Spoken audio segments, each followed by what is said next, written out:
many respects succeeded Elvis, it was important to me, was Buddy Holly.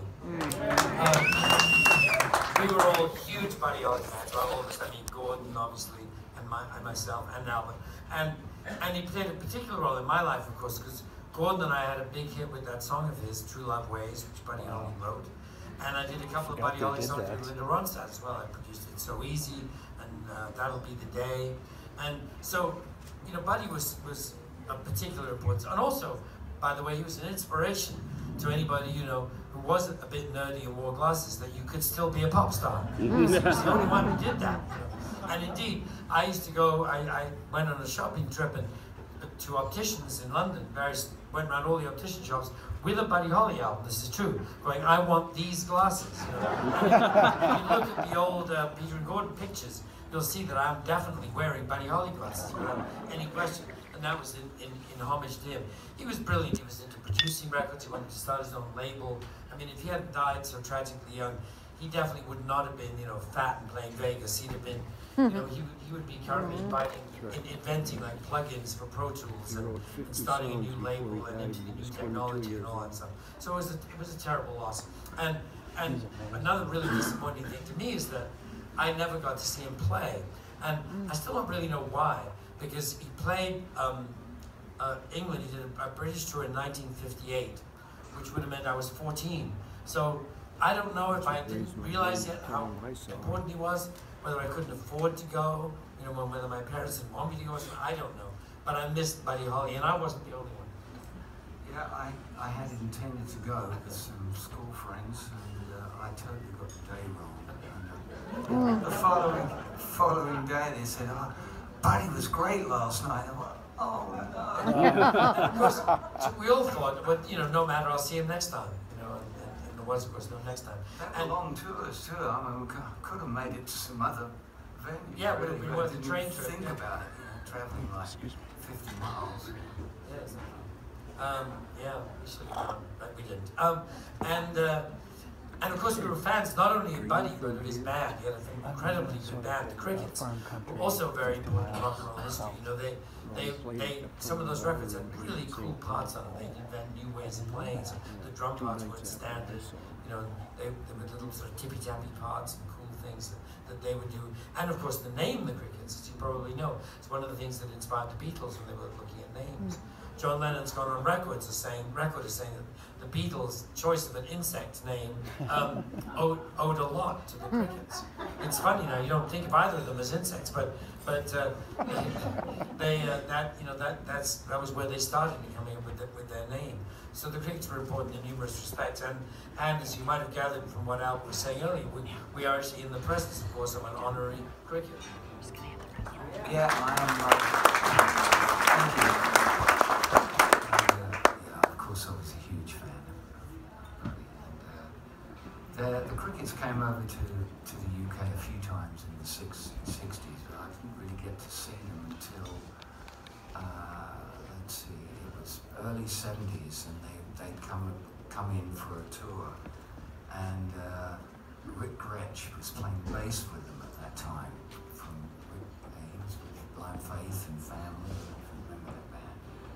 And I ran into him at a record launch party, I think it was, and he said, "Oh, the Crickets are coming over next week, and Blendy Hardin is working with Elvis for a couple of days."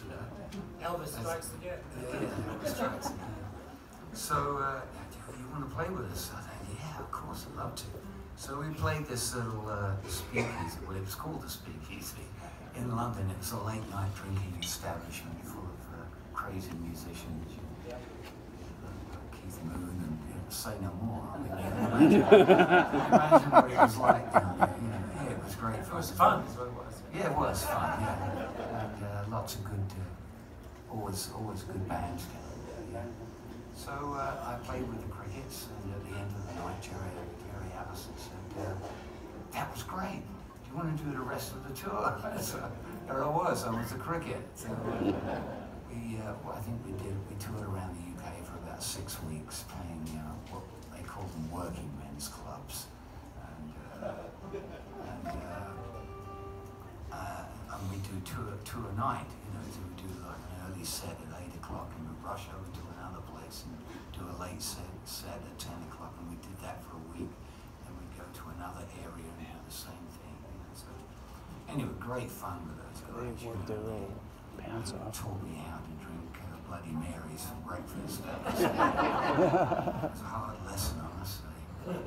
Anyway, we went back to the States and said, we're going to do a record. So what we're going to do, we're going to rent a Winnebago drive from LA to Nashville. So Rick, Gretchen and I, you know, we toured in America before, but by plane.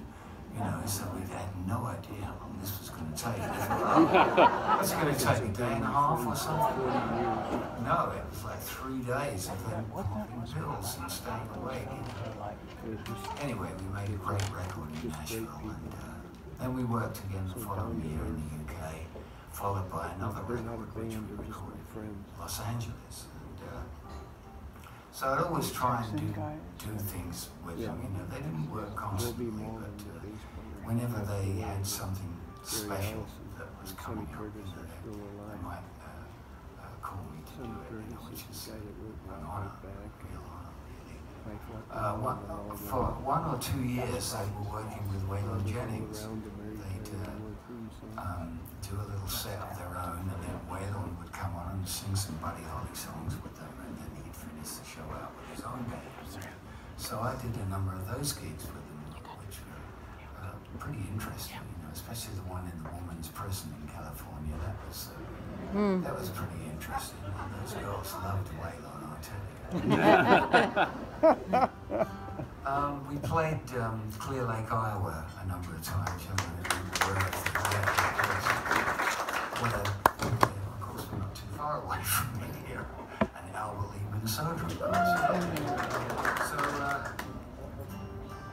yeah, I played there a couple of times with them, and sadly we lost Joe B. Malden, the bass player, so I don't think there'll be any more cricket gigs, but I feel very fortunate that I got to do so much with them over the years. Here's one of Buddy's B-sides. I'm sort of sure we'll do with this one.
discovered on his drive to Nashville, touring in America was kind of different than touring in the UK.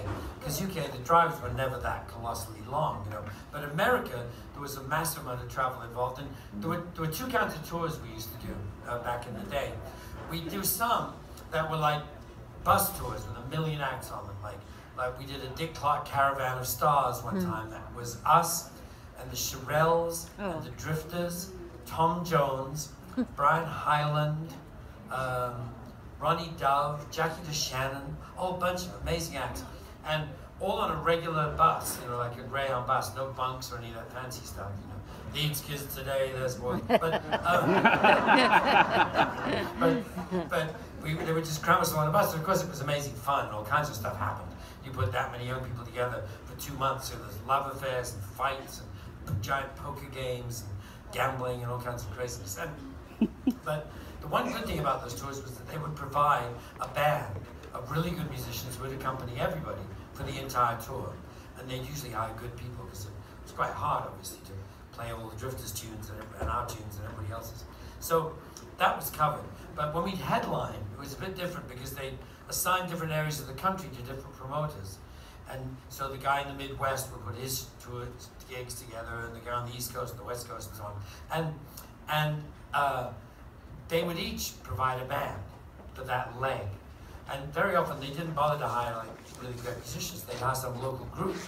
They'd basically sign for some out-of-work group and go, you know, okay, you're going to be Peter and Gordon's backup band. Here's some records to learn them, you know. And so you never really knew when you get there for the first day to practice. It was too late to change, and you just had to hope for the best and try and whip them into shape. So it's a bit scary. Sometimes they weren't very good, to be honest. And so that was the only worry I had when they told us that we were going to do an 8-day tour of the Hawaiian Islands. Because I kind of went, what kind of band are they going to hire for us over there? And we wanted to do the tour because we were told that we'd be touring with the Beach Boys and Jan and Dean. And we were excited about that because we loved all those records. And the Beach Boys, of course, were heroes to us. And this is when Brian was really in the band for real. And Brian and Carl both singing brilliantly well. You know, hearing Carl sing God Only Knows every night was worth the price of admission alone. But I was worried about the band. I didn't know what to expect. So when I got to the rehearsal room in Waikiki before the first show, I was so delighted when I walked in the room and they were already working up our set. And they sounded fantastic. They sounded great. It sounded kind of better than any band we'd ever had. And so I kind of went, brilliant. Well, obviously they hadn't hired a local Hawaiian group, which they didn't. They'd actually brought in musicians from LA. And what musicians? I mean, I talked to the drummer, and his name was Hal Blaine. Exactly. And the bass player was a guy called P.F. Sloan, and so on. So essentially what they'd done was hire these people from what was now becoming called the Wrecking Crew, this legendary group of studio musicians who played on all the Beach Boy records, you know, all the Phil Spector records, and with the guys, the cats in LA, which we didn't know anything about that, the whole scene. But so I was much relieved, and I was talking to the guitar player who was kind of organizing them all and was playing brilliantly. And I said, look, you know, this was great, thank you very much, and you sound great. Are you based in LA? And he said, yes, I am. So, but look, if I'm back in LA, I'd love to get together. Maybe we can go to the studio and do some stuff in LA, and you know who to call. And he said, of course, you know, I'll help you, and we'll look forward to playing. So I asked him for his information. He wrote down his phone number, and underneath it he wrote his name, Glenn Campbell. Oh my gosh, yes. The tragedy is, of course, it didn't mean anything to me at the time. I didn't know this whole scene. And it was long before he had a hit TV show and tons of hit records of his own. I just kept his label, great guitar player in LA, you know, don't forget. And Glenn and I didn't actually really get together as much as we should have. I ran into him off and on over the years, and we'd always go, oh, remember that time in Hawaii, and you were the band, you know. But we didn't actually work together ever since then. And I wish we had, because he was so nice and so brilliant. And Albert actually got to know him better than I did. And Albert also heard about this scene, this LA music scene with these great musicians, which we were just discovering.